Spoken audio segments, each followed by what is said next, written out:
পাকিস্তান নিজেদের ক্ষেপণাস্ত্র সক্ষমতা দেখভাল করার জন্য একটি নতুন সামরিক বাহিনী গঠন করতে যাচ্ছে।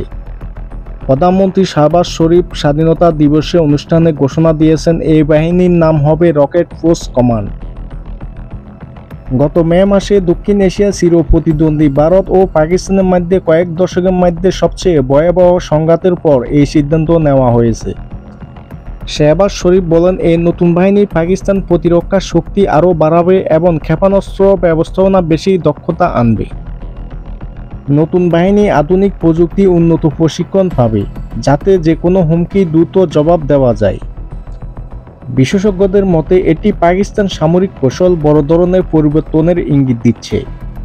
দক্ষিণ এশিয়ার নিরাপত্তা পরিস্থিতি এখন আরও সংবেদনশীল হয়ে উঠতে পারে। এ ধরনের নিউজ পেতে আমাদের চ্যানেলটি সাবস্ক্রাইব করে পাশে থাকুন। নিউজ ডেস্ক, আন্তর্জাতিক দুনিয়া।